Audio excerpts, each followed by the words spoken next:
So we're here early morning in Wellington, Florida.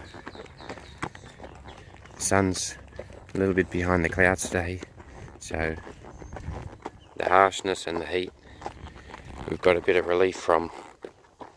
And it's these kind of weathers where, if you're lucky enough, you get to come across some of the most rare species here in the tropical climate of Wellington, Florida. And I think here we have now, just laying up here on the grass. It's one of the rarest kinds, and we've got a very good look here.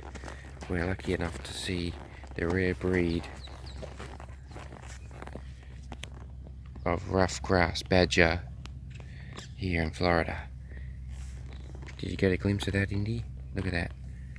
Rare long grass badger.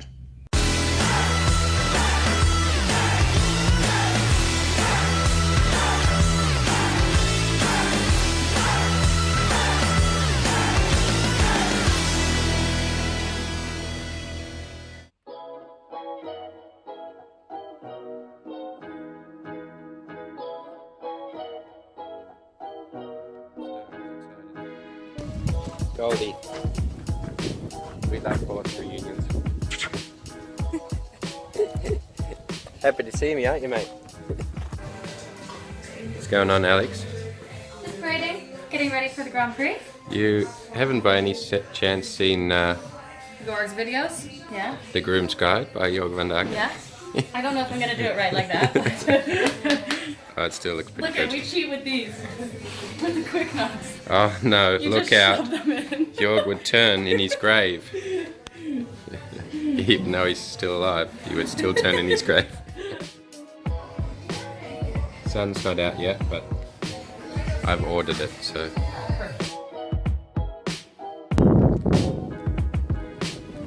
Italiano, first cab off the rank.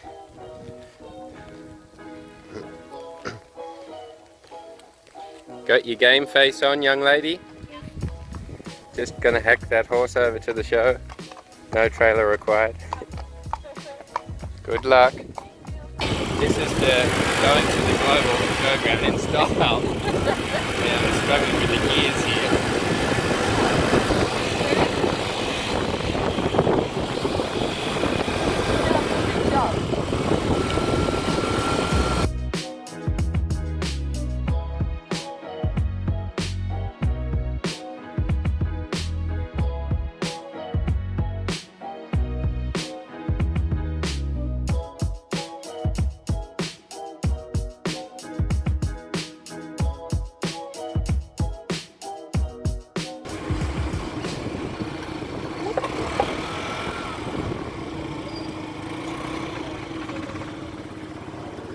Here we go. Yeah, we just drove to the global on that beast. Nervous boyfriend there, he nearly missed it. He nearly didn't get there in time to film.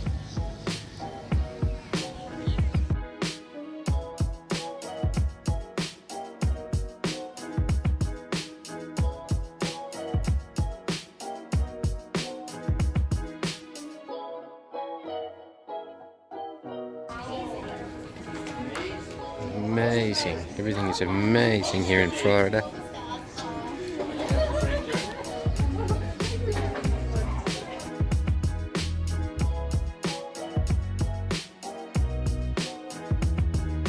I'm going to kick it off and say, as an experienced international competitor, how do you know when your horse is ready to move to the international ring? With my background, of course, I try to be as prepared as possible.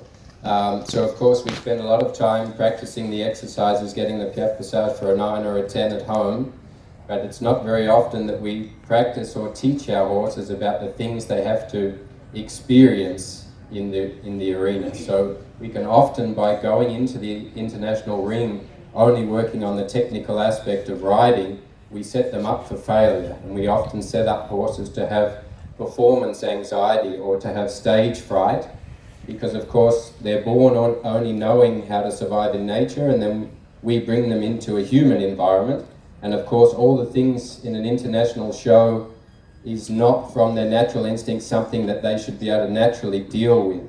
So I think part of the education is also preparing them to have the skills and to have a toolkit to know what to do when they experience loud noises, objects, ugly judges at the end of the scene. You know, all these things can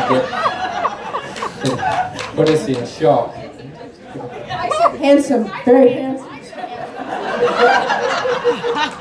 No, you're not going to win any points here, ladies.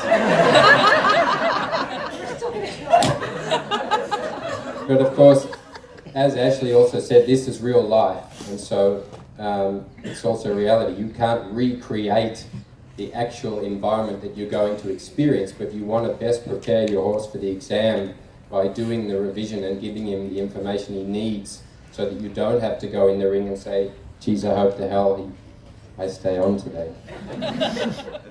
Well, just imagine a young guy, 21, in Australia.